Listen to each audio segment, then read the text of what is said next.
पृथ्वी लोक पर तुम जा तो रहे हो, पर तुमको बड़ा कष्ट उठाना पड़ेगा। मैंने कहा, हे पितरगणों, जब परमात्मा की आज्ञा है, जब आप सब लोगों का आशीष मेरे साथ है, तो सुख कैसा और दुख कैसा, कष्ट कैसा और तकलीफें कैसी।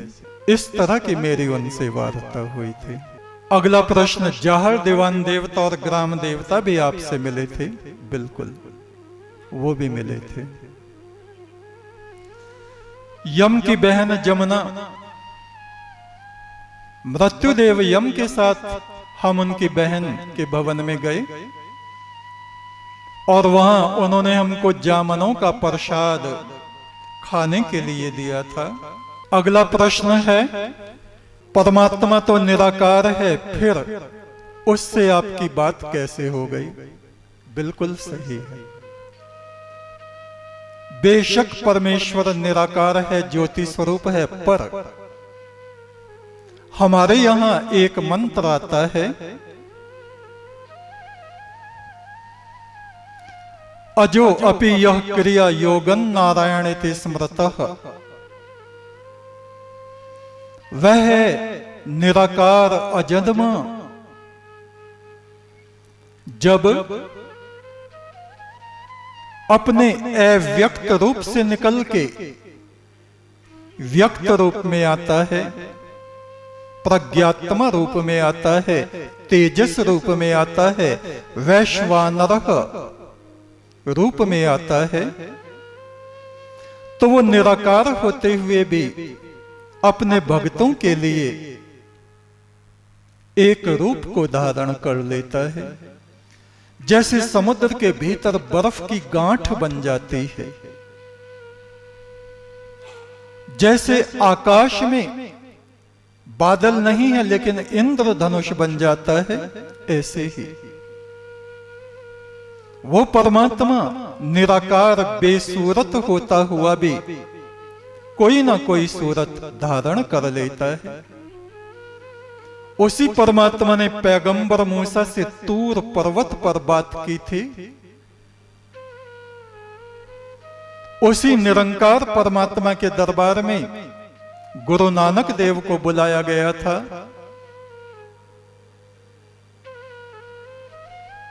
और उसी ज्योति स्वरूप परमात्मा ने ऋषियों के हृदय में वेद ज्ञान का प्रकाश किया था और उनके मुख से वो अपनी बातें कहता था। और फरिश्तों में जिब्रील अलैहिस्सलाम परमात्मा का संदेश लेके आते थे पैगंबर के पास, और ये सब बातें सत्य हैं। इस अवस्था को वो ही पुरुष जान सकते हैं जिनको परमात्मा ने अपने उस दिव्य क्षेत्र में आने की अनुमति दी है। सच तो यह है कि उसकी आज्ञा के बिना फरिश्ते भी उस क्षेत्र में जा नहीं सकते। उनके पंख फड़फड़ाते हैं, जलने लगते हैं। अगला प्रश्न, नारायण विष्णु से आपकी भेंट किस तरह हुई? हमने देखा क्षीर सागर है और वहां नारायण विष्णु लेटे हुए हैं, शेष शैया है जैसा तस्वीरों में दिखाया जाता है, बिल्कुल ऐसा। और उनके पार्षद हैं, और जब हम पहुंचे तो उन्होंने सबको कहा, आप सब लोग हट जाओ, हमें इनसे एकांत में मिलना है। सब लोग चले गए और उन्होंने हमारा हाथ पकड़ के कहा, आओ हमारे पास लेट जाओ, चलते चलते तुम थक गए होगे।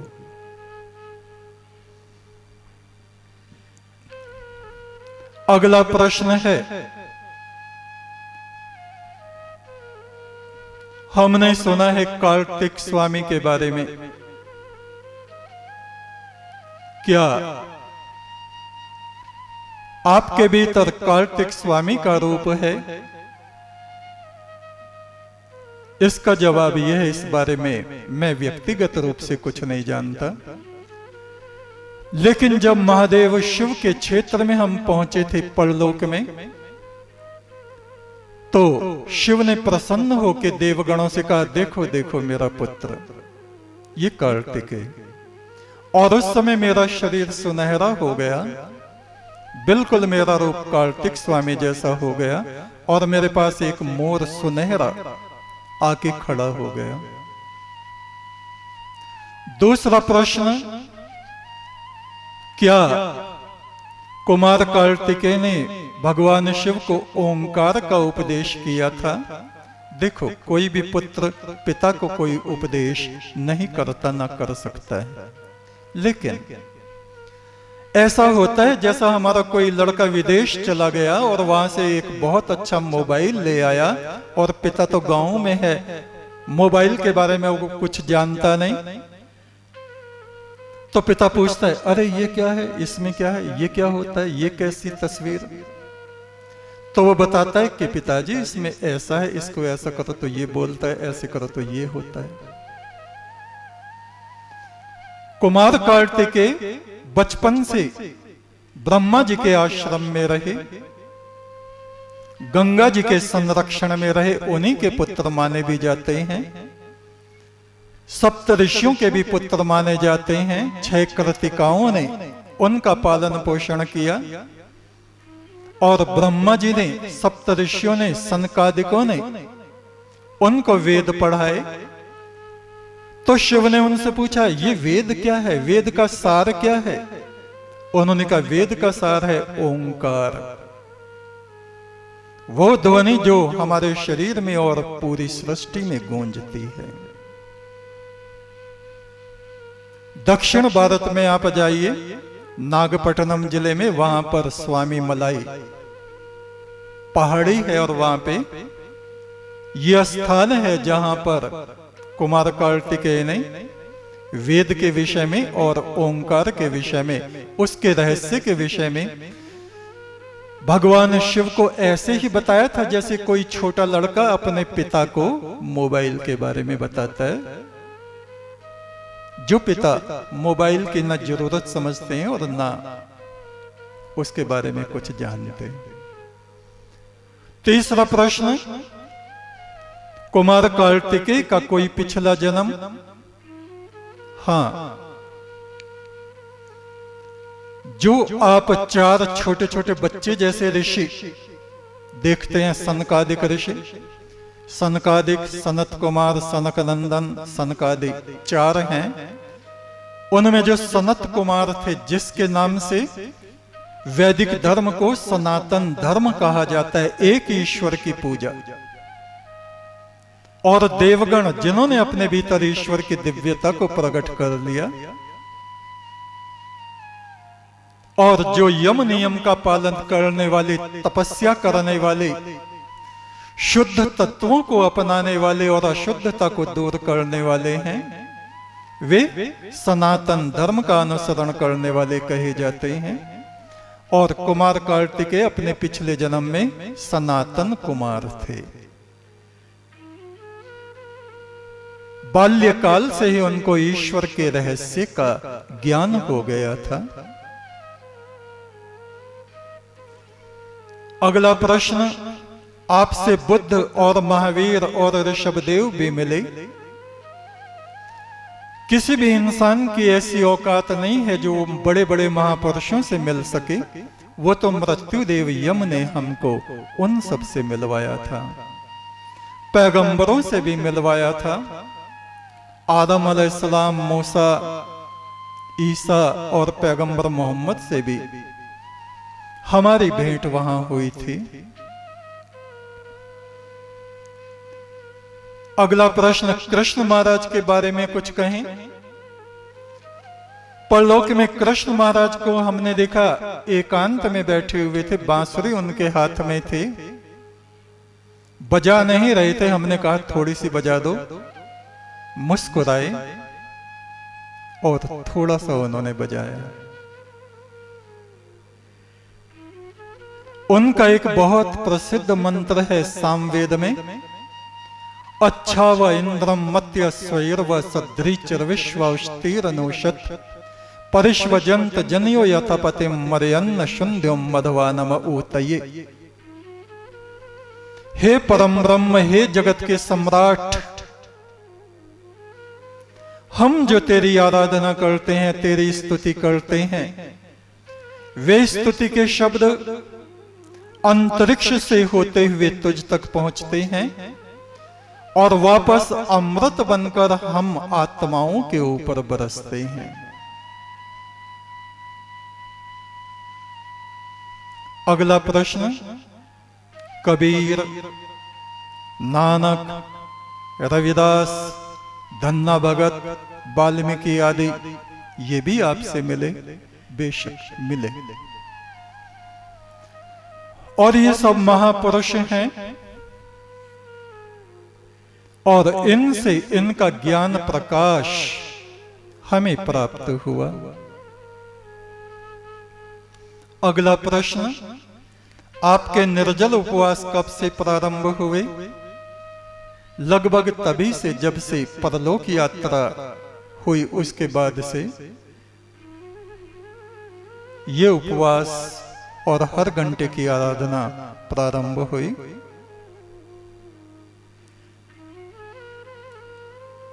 हर घंटे की आराधना क्या लोग करते हैं और इनका क्या महत्व है?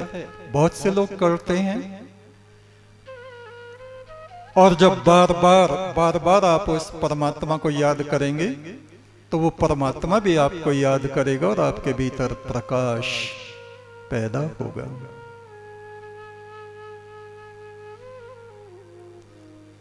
वेद मार्ग को आप किस प्रकार से श्रेष्ठ मानते हैं?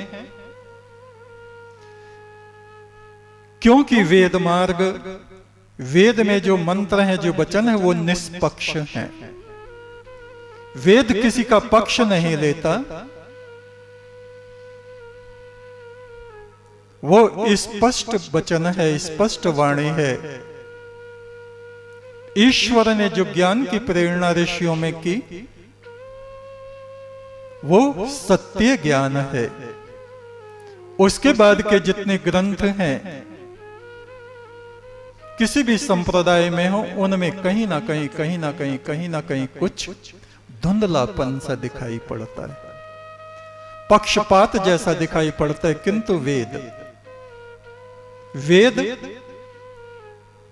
पृथ्वी पर रहने वाले सभी मनुष्यों को अपना समझता है। वेद हर एक मनुष्य के लिए है। वो धर्म जाति का बंटवारा नहीं करता। जो लोग वेद पे आक्षेप लगाते हैं, ये जातिवाद, ये वर्णवाद, ये मनुवाद वेद ने प्रारंभ किया, वे लोग अज्ञानी हैं, कम बुद्धि वाले हैं। उन्होंने वेद के अर्थ को ठीक से समझा नहीं है। दोबारा उसको वो पढ़ें, गहराई से पढ़ें। अंग्रेजों के लिखे, मैक्स मूलर आदि के लिखे वेद पढ़ करके और वेदों को गालियां देने लगो तो ये अनुचित है। निष्पक्ष होकर आप ईश्वर की वाणी का स्वाध्याय करें, अध्ययन करें, तब आपको सत्य का ज्ञान होगा।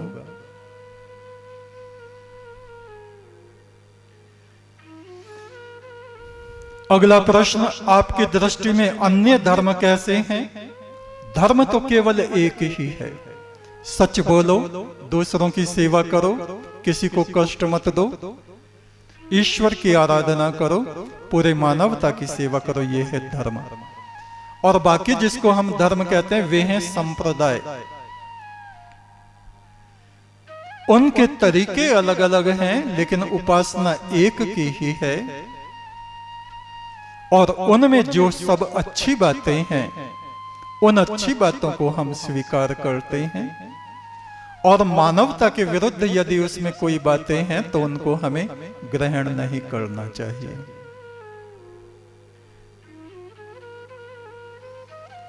अगला प्रश्न, क्या परलोक में भी अलग अलग धर्मों के अलग अलग स्वर्ग नरक हैं?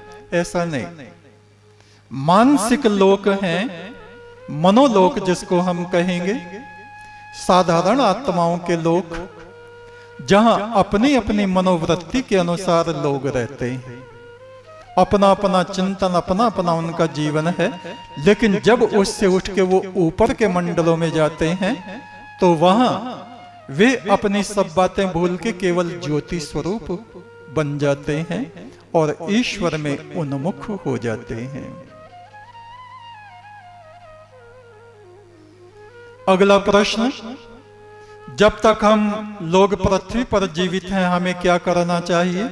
अच्छे अच्छे काम करने चाहिए। आपस में अपने प्रेम को हमें बढ़ाना चाहिए, अपनी साधना को हमें बढ़ाना चाहिए। दूसरों की सेवा में हमें अपने जीवन को समर्पित कर देना चाहिए। अगला प्रश्न, देवगुरु बृहस्पति और शुक्राचार्य ने आपसे क्या कहा?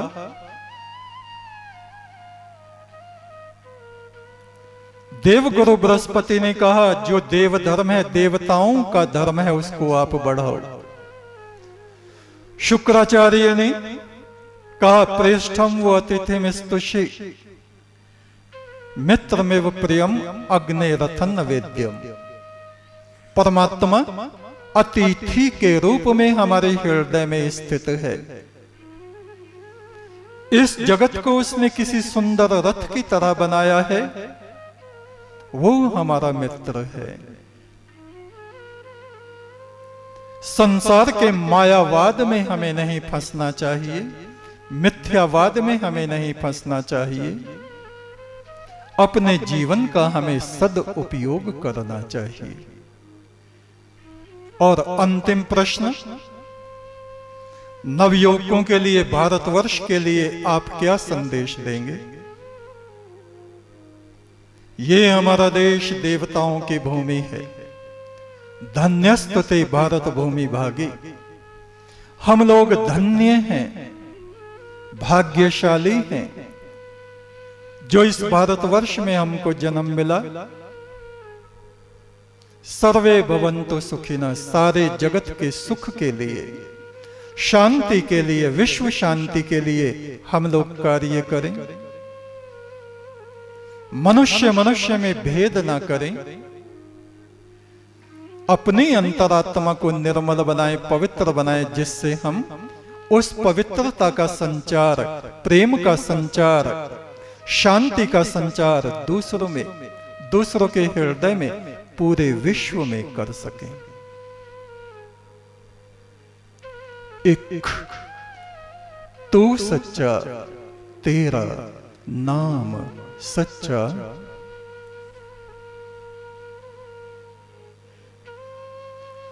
एक प्रश्न और आया है, हम सहज ध्यान कैसे करें? हम बताते हैं रोज आपको, सीधे होके बैठें, कमर गर्दन हमारी सीधी रहनी चाहिए।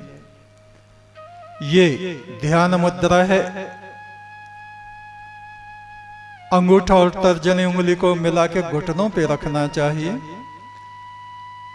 बंद आंखों से मस्तक में हम ब्रह्म ज्योति को देखें। उसी ज्योति में से उठते हुए ब्रह्मनाद को सुने। आती जाती हुई सांस पर ध्यान दें।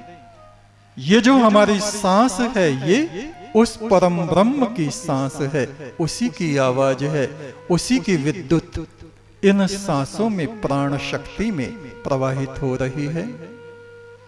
इस प्रकार से हम ध्यान करें और पार ब्रह्म परमेश्वर का सिद्ध मंत्र, जो हमको परम ब्रह्म के मोक्ष धाम से, अंतरिक्ष से, ब्रह्म अंतरिक्ष से प्राप्त हुआ था, एक तो सच्चा तेरा नाम सच्चा, इस सिद्ध मंत्र का जाप करें।